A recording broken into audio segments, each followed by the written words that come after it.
A paz do Senhor a todos os presentes e aqueles que vão nos assistir pelas redes sociais, né? E o tema de hoje é nada com este mundo. Esse é o padrão no céu, é o padrão de Deus. Nada com este mundo. Nada deste mundo entrará no céu. Por isso nós começamos a ministração de hoje falando que tudo se fez novo. Não é?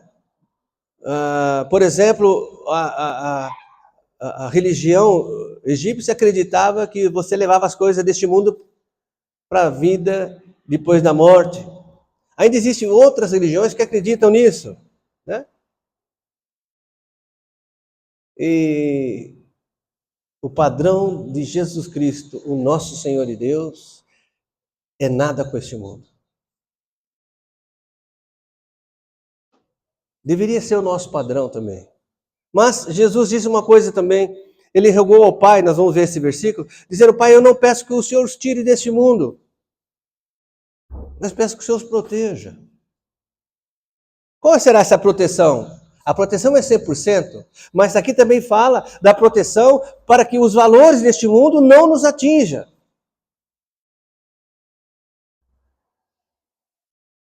Mas os valores deste mundo atingiu a igreja de Cristo, ou quis atingir. Como, por exemplo, lá quando você estuda ou lê as cartas às igrejas, Romanos, Coríntios, nós vemos o quê? Que o diabo não pôde impedir o nascimento da igreja. Então ele tentou fazer o quê? Ele tentou contaminar. E levantou homens dizendo que verdade. Agora que na igreja de Jesus, Jesus salva, você tem que entregar a vida para Jesus, você precisa se arrepender dos pecados, entregar a vida para Jesus, né? Mas você precisa seguir os mandamentos da lei. Porque foi Deus que deu a lei. Olha como o diabo ele é astuto. Ele usa uma verdade para mentir. Então, aquelas pessoas que não tinham conhecimento ainda da graça, pensavam: é verdade, Jesus morreu por nós. Então a gente entrega a vida para Jesus. E o próprio Jesus, o Pai, o Espírito Santo deu a lei para o povo judeu. Então, acho que está certo. Para ser salvo, eu preciso entregar a vida para Jesus e ainda cumprir a lei. Mas acontece que, a respeito da lei, Deus disse: se você cumprir toda a lei, você é salvo. Mas se errar num só mandamento, você é condenado. E nenhum homem sobre a face da terra consegue cumprir nem os 10 mandamentos, nenhum deles, muito menos os 608 que está nos livros de Deuteronômio, Números, né? Não dá. E aí, olha a astúcia do diabo. Ele criou na mente das pessoas ali, momentaneamente, que a salvação poderia se perder, mesmo alguém tendo entregue a vida para Jesus. Imediatamente o Senhor contra-atacou. Levantou quem? Paulo. E Paulo escreve então que a salvação é pela graça, não é por obras para que ninguém se glorie. Caindo por terra toda a filosofia diabólica, todo o pensamento diabólico contra a igreja. Mas o diabo, ele é espírito, ele não se cansa, e ele continua o quê? Praticando as mesmas mentiras na igreja. E hoje, no século 21, tem denominações que acreditam, então, que para você ser salvo, sim, você tem que entregar a vida para Jesus, mas precisa fazer isso, aquilo e aquilo outro, ou deixar de fazer aquilo e deixar de fazer aquilo outro para ser salvo. É o mesmo espírito diabólico, a mesma mentira diabólica. Porque a palavra diz: se você entregar a vida para Jesus, reconhecendo que Ele é o Messias, que Ele é o Deus encarnado, que veio para morrer no seu lugar e ressuscitou ao terceiro dia, e você se arrepender de não ter ainda feito essa escolha, e agora você vai se arrepender, aceite esse sacrifício para você, e entrega a sua vida para Jesus. Tudo em Jesus, olha só, concentra em Jesus. Você é salvo. Você nasceu de novo, e tudo na sua vida se fez novo. E você é uma nova, completa para mim, você é uma nova criatura. Esse é o que Jesus pregou. Quem está cansado? Qual é esse cansaço? Quem está oprimido? Quem é que está oprimido e cansado? Aquele que já está quase morrendo. Está oprimido porque acredita que tudo vai acabar, que ele vai para o inferno. Jesus disse, vinde a mim, que eu vos aliviarei. E quando as pessoas chegaram até a Jesus, que Jesus disse, aquele que comer da minha carne e beber do meu sangue, este verá. É isso que a igreja tem que pregar hoje, é isso que a igreja de Cristo na terra prega. E se você fala, não, mas na minha igreja, ou eu tenho assistido pelas redes sociais, que não prega isso, esses não são pregadores de Jesus. Ah, mas eu recebi ensinamento que a salvação se perde se eu fizer tal coisa. Esse não é o ensinamento de Jesus. Mas você pode escolher, ou ficar com o ensinamento que não é de Jesus, ou ficar com o ensinamento que é de Cristo. Mas uma coisa é certa, os ensinamentos que não são de Cristo são do mundo, porque o diabo é o príncipe deste mundo. Jesus disse que o mundo jaz no maligno, o maligno tem controle deste mundo. E o tema de hoje é nada com este mundo. Começa ali em João 17,15, que o Senhor diz, não rogo que os tires do mundo, mas que os protejas do maligno. Que o Senhor tem nos protegido, a sua igreja, aqueles que entregaram verdadeiramente a vida para Jesus, o Senhor tem protegido para que o valor do mundo quanto à salvação não entre em nós. Porque uma vez que nós sabemos a verdade, o que acontece, biblicamente falando? A verdade vos libertará. Essa é a verdade. Salvação somente em Cristo Jesus. Não por obras, não por sacrifícios, porque o único sacrifício suficiente já foi feito. Puxa, pastor, mas isso está batendo de frente com aquilo que eu aprendi, com aquilo que eu fui ensinado desde pequeno, que a salvação pode ser perdida se eu me desviar. Bom, a Bíblia também responde isso. A Bíblia nos ensina que quando eu era menino, fazia coisas de menino, ou seja, seguia ensinos errados, mas agora que eu já sou adulto, eu preciso o quê? Andar como adulto. Adulto significa conhecer a Bíblia, conhecer Jesus Cristo. Outro versículo que fala para nós hoje está em Romanos 12, versículo 2, que diz no Novo Testamento, na linguagem de hoje, nessa tradução aqui, nessa trecho da palavra, não há nenhuma distorção, você pode ler e estudar aqui, né? Mas na linguagem de hoje, tome cuidado, porque existem coisas que podem te dar um entendimento errado. Por isso, a nossa orientação é que você leia nas escrituras mais próximas ao original, né? A Almeida revisada ou Almeida mais antiga, são as mais... É difícil de ler, é difícil, mas são as mais fiéis, né? Não vivam como vivem as pessoas deste mundo. Eu quero que você passe um pouquinho, pare um pouquinho e pense agora, no teu entendimento, como é que as pessoas do mundo vivem em relação a Jesus. Pense um pouquinho como é que as pessoas deste mundo vivem em relação a Jesus. Pense um pouco, pense um pouco. Alguns segundos para você pensar. Aí Jesus disse assim, ó, não vivam como essas pessoas, mas deixe que Deus os transforme por meio de uma completa mudança da mente de vocês. O Senhor jamais vai pedir para vocês esvaziar sua mente. Jamais. Ele pede ao contrário, que você estude, busque conhecer Deus. O único que pede para você esvaziar sua mente, para que ele controle, é o diabo. Né? Porque ele não pode entrar na sua mente se você tiver com pensamento em Cristo Jesus. O diabo não pode entrar. Agora, se alguém estiver com o pensamento do diabo, Jesus entra na mente e liberta. É o contrário. Então, deixa que Jesus transforme sua mente de entendimento. Você ouve aqui e pede para o Espírito Santo, Senhor, aquilo que eu ouvi hoje lá na igreja é do Senhor, me confirma. Ou então, fala que não é, se não for. Assim vocês conhecerão a vontade de Deus, isto é, aquilo que é bom, perfeito e agradável a Ele, a Deus. A gente sempre pensou que a gente ia experimentar aquilo que é bom e agradável para nós, né? Mas é aquilo que é bom, agradável e perfeito para Deus. Que nós somos feitos para quê? Para adoração a Deus. É claro que quanto mais próximos de Deus estivermos, mais bênçãos, mais abençoados seremos, porque as bênçãos estão perto do abençoador. Quem é o abençoador? Jesus. Se eu estiver mais próximo dele, o que acontece? Inevitavelmente, as bênçãos me alcançam. Mas isso não pode ser o meu primeiro objetivo. O meu primeiro objetivo, segundo a Bíblia, tem que ser o quê? As coisas do reino, a justiça e o que mais? Busque em primeiro lugar o reino e a justiça do Senhor. Tá tudo bem até aqui? Estamos entendendo? Então o tema qual é hoje? Nada com este mundo. E o outro versículo está em Tiago 4:4.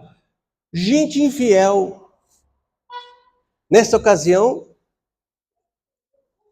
Tiago recebeu ali, viu que as pessoas estavam sendo infiéis, estavam mais voltadas para o mundo do que para pregar o evangelho. Então ele diz: infiéis, será que vocês não sabem que ser amigo do mundo é ser inimigo de Deus? Nós estamos vendo aqui hoje muitos atritos, né, de nações e nações. E o ano de 2025 vai ser diferente do que esses últimos 4 anos. Porque a maior nação, em termos de economia e poder bélico, vai ser dirigida por um homem temente a Deus. Eu não estou falando de política aqui, mas sim pelas evidências. E é um homem que vai ser temido, né? Então, aqueles que forem amigos do presidente dos Estados Unidos, vai estar de bem. Agora, imagina alguém pequenininho desafiar o presidente dos Estados Unidos. Vai levar chumbo, né? Agora imagine alguém ser inimigo de Deus, o Criador do universo. Esse está lascado. Então, se você não quer ser inimigo de Deus, você não pode ser amigo do mundo. Mas, pastor, e se um cristão começar a buscar muito ali o mundo, e gostar do mundo? Ele não vai ser inimigo de Deus, porque a Bíblia diz que quando nós entregamos a vida para Jesus, nós já nos reconciliamos com Deus. Mas as coisas que acontecerão na nossa vida não serão agradáveis para nós, porque não está sendo agradável para Deus. Por isso que o Senhor deixou essa palavra. De quando em quando essa pessoa vai na igreja e o Senhor vai falar com ela: não seja amigo do mundo, porque amigo do mundo é meu inimigo. Né? Para que a pessoa leve aquele chacoalhão e comece a se distanciar dos valores do mundo e se aproximar mais de Deus. Voltar a ler a Bíblia, voltar a orar, voltar a querer ser diferente, fazer a diferença no mundo.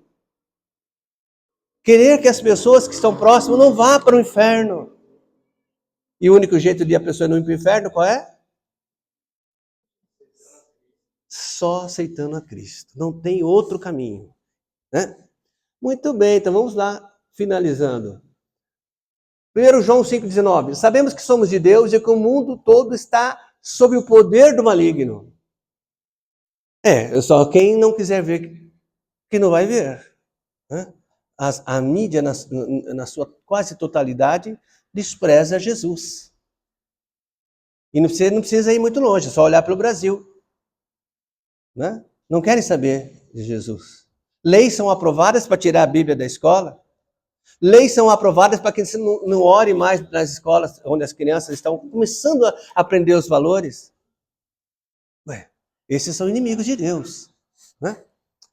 João 15, 18 e 19, nós já lemos a primeira parte, mas vamos ler tudo. Se o mundo os odeia, tenha em mente que antes me odiou, Jesus falando. Se vocês pertencessem ao mundo, ele os amaria como se fosse dele. Todavia, vocês não são do mundo, mas eu os escolhi, tirando-os do mundo. Por isso, o mundo os odeia. O senhor está falando de pessoas aqui? Não. O senhor está falando primeiro daquele que tem um governo espiritual do mundo, que é o diabo. E depois dos valores. Quando você chega e fala, antes de eu tomar essa decisão, eu vou orar ao Senhor Jesus, vou orar ao Pai, ao Espírito Santo, para ver o que ele me dirige. O mundo fala, que bobagem. Será que tudo que você tem na sua vida, você vai depender de Deus? Não, tem coisa que Deus está ocupado com outra coisa. Você nem precisa, vai tomando a decisão. O mundo vos odeia porque quer tirar a tua comunhão com o seu Deus. Isso aconteceu literalmente. Nós fomos fazer um negócio uma vez, e a irmã disse, eu vou orar a Deus. Ele falou assim, o rapaz que estava negociando falou assim, não precisa pedir para Deus nada. Será que tudo na sua vida é Deus? Ela respondeu, tudo na minha vida é Deus, sim, eu vou orar a Deus primeiro. Lembra, amor? Então, amados, é uma questão de escolha e de vida mesmo, né? E Colossenses 2,8, tenham cuidado para que ninguém os escravize a filosofias vãs e enganosas, que se fundamentam nas tradições humanas e nos princípios elementares deste mundo, e não em Cristo. Foi o que falamos agora há pouco. A salvação é pela graça, não é pelas obras, né? Mas muitos são ensinados o quê? Com as tradições que aprenderam dos bisavós, avós, pais, e estão ministrando essas tradições como sendo verdades bíblicas. Né? Uma das maiores mentiras que tem é cada um tem sua religião e todas as religiões levam para o céu. Mentira! Nenhuma religião leva para o céu. O único que leva para o céu é Jesus Cristo, é a pessoa, o Deus vivo. A religião veio para atrapalhar. Vou falar de novo aqui. É melhor ser louco do que ser religioso. Porque Jesus curou os loucos, mas os religiosos, Jesus os combateu. Então, não se deixe levar por filosofias. As filosofias estão aí, né? Estão aí nas músicas. Tem gente que ouve uma música, chora e quer praticar aquilo que ouviu na música. Né? Estão nos filmes, nas escolas.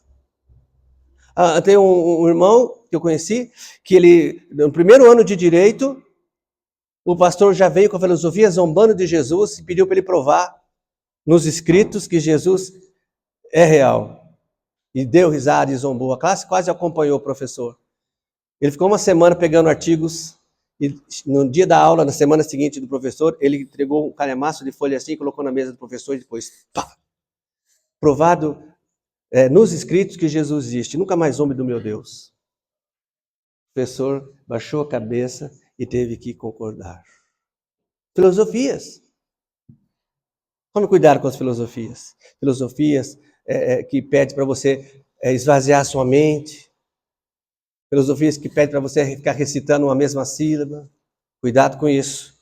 Os demônios estão ao redor esperando uma chance para entrar na vida da pessoa, para entrar na casa da pessoa, para entrar na pessoa. Muito bem. 1 João 3, 13 e 14 diz assim, meus irmãos, é o último versículo dessa manhã, para nós lermos. Meus irmãos, não estranhem se as pessoas do mundo os odeiam. Nós sabemos que já passamos da morte para a vida. E sabemos isso porque amamos os nossos irmãos. Quem não ama, está ainda morto. Quando o Senhor me deu esse versículo, eu falei assim, Senhor, mas esse versículo fala do amor, né? Não está encaixando muito bem sobre nada com este mundo. Aí, eu creio que foi a luz que trouxe sobre amar aqui. Foi você que falou de amar, irmão? Aí o Senhor falou, não falei que era para você trazer? Estou confirmando. Porque uma característica em nós, irmãos, é o amor não fingido, o amor não querendo nada em troca, né? Então, se a pessoa fala para você, eu amo você, mas você tem que dar a sua casa para mim, você tem que dar seu salário para mim, isso não é o amor que Jesus falou. Esse não é amor. Isso aí é uma transação que a Bíblia diz que nos últimos dias iria ter um comércio de almas. Não explica bem o que é, mas diz que vai haver um comércio de almas. Ou seja, comércio é alguém vai pagar pela sua alma, não a nossa. Por que não pela nossa? Porque a nossa já foi comprada pelo sangue de Cristo. Mas muitas, a grande maioria, ainda tem a alma está à venda, tem uma plaquinha na alma lá, vende-se. Não é? Você que está me assistindo, tua alma tem uma plaquinha escrito vende-se, o diabo está doidão para comprar a sua alma. E vai chegar um tempo que ele vai ter permissão de comprar, se a tua alma ainda estiver à venda.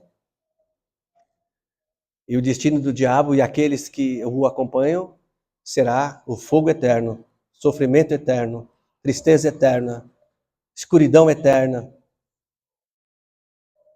Jesus não quer isso para você.